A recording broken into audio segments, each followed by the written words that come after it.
Canada's Shane Hollander and Russia's Ilya Rozanov. First, you've got Ottawa's own Shane Hollander. From everything we've seen and heard, he may not be the most sociable, but this is the kid with the highest hockey IQ out there. Then you've got Russia's Ilya Rozanov. Strong on the puck and a strong skater.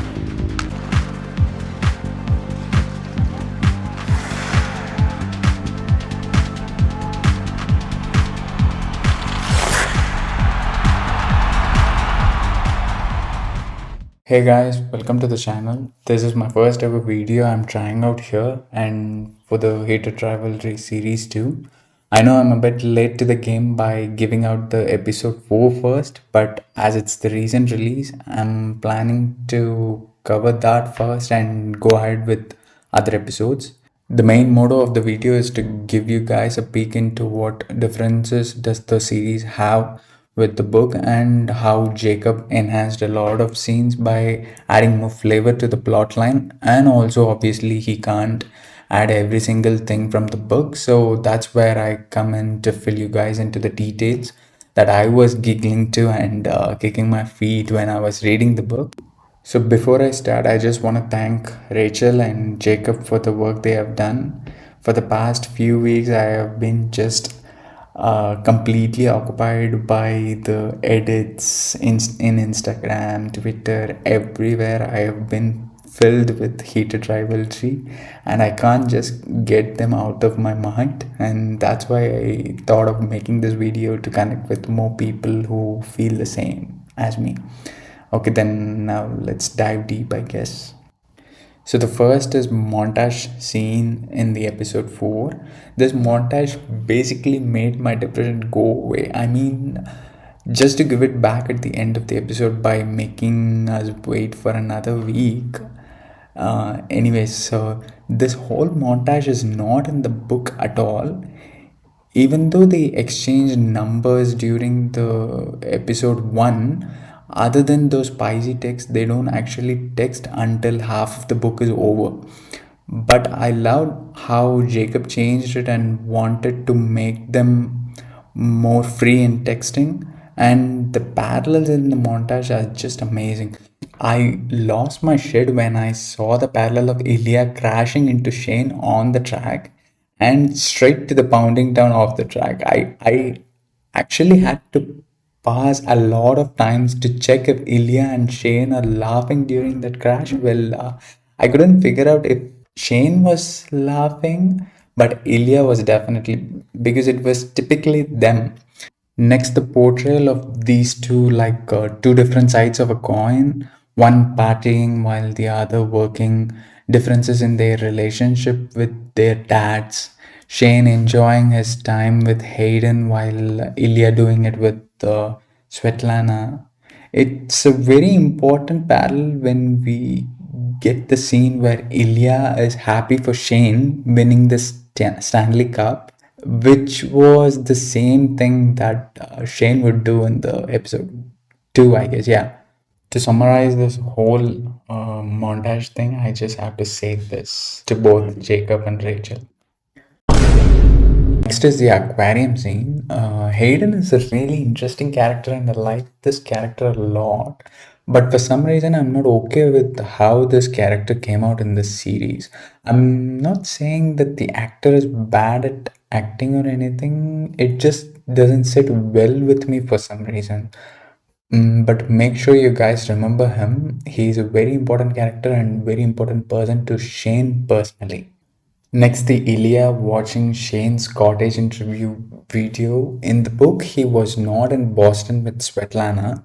He would be in Washington alone watching the interview and admiring Shane. At the end of the interview, he would be wondering if Shane would have ever brought anyone for a nightstand or stuff like that to his cottage, but they wouldn't have revealed it in the book. But to be frank, I don't think Shane had ever brought anyone for those kind of things there. From what I understood, for Shane, it's a very important place, and I don't think he would ever invite anyone there unless they are really close to him. Though Ilya says that the interview was boring, he would have watched everything and would be wondering how on earth to get Shane for himself. Next is the apartment scene. I love this one dialogue in the book that they didn't add here. Just after entering the house, Ilya wouldn't say anything and lead Shane into the bedroom. Shane would ask him straight if he wants to follow him like a dog. I love this one because this was their next meeting right after Shane remembers that they didn't even kiss scene in the book, and he got real mad way quickly that Ilya didn't even say anything this time. But the way it worked on how Ilya teases Shane on his real estate businesses in the series is also great. I also love how they changed the lighting completely in this scene. The prior scenes where Shane and Ilya meets is always a bit dark, representing that they are trying to hide from the outside world. But now it's bright, representing Ilya is trying to open up his world to Shane. Next is the tuna melt scene. I just love this scene a lot. It came out really well in the series. Also, just like Scott Hunter, Ryan Price is also an important character, but he comes more in their life during the long game book, maybe in the second season. He also has a separate book in the series if you guys are interested. So, yeah. I'll just put that scene again because I just can't get over this particular scene. It's just one of the most adorable scenes in the whole series. You still hungry? No, no, thank you. Sounds great. Good. How's your father? You speak Russian now. I know the word for father.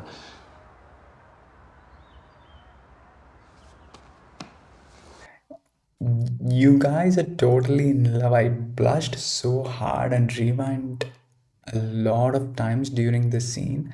It's just so obvious that they both want to open up to each other about everything, but the stance in their life is stalling that. And this was an amazing scene to portray that. You can literally see Ilya crumbling down from just that simple question. I mean, these guys are killing me in every way possible, and it's just so obvious that we are ready to die every single time. Yeah.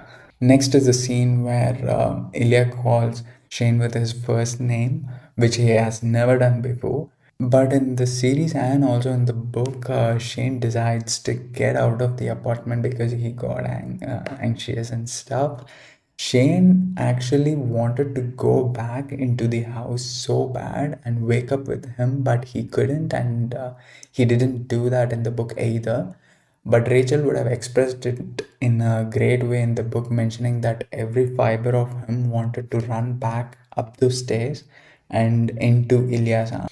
The way just Ilya says Hollander twice in the series, which indirectly mentioning that Ilya is asking Shane to stay, that was really devastating to watch. And then comes the Shane and Rose relationship. This Twitter scene is a made up scene, but definitely this is how people would react.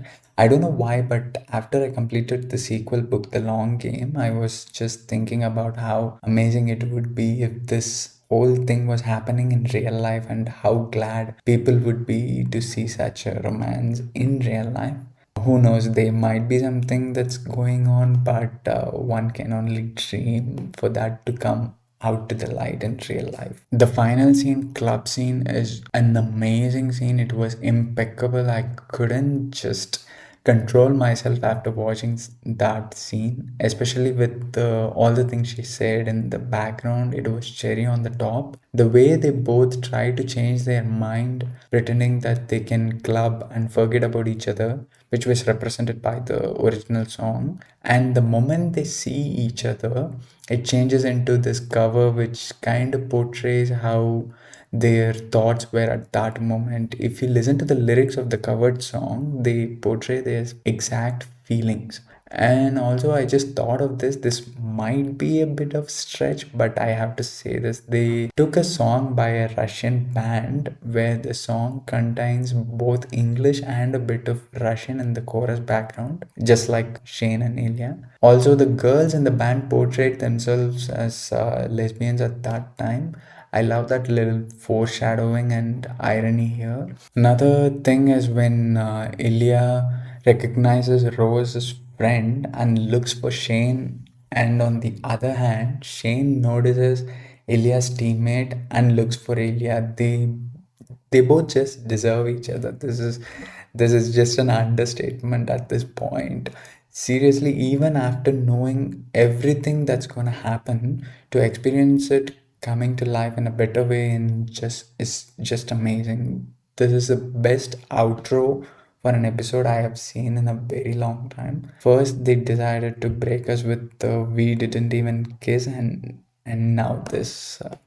Jacob is just unstoppable at this moment. Another important news, the team just announced that they are going to be continuing a season 2 for the long game book, and I'm extremely excited for it.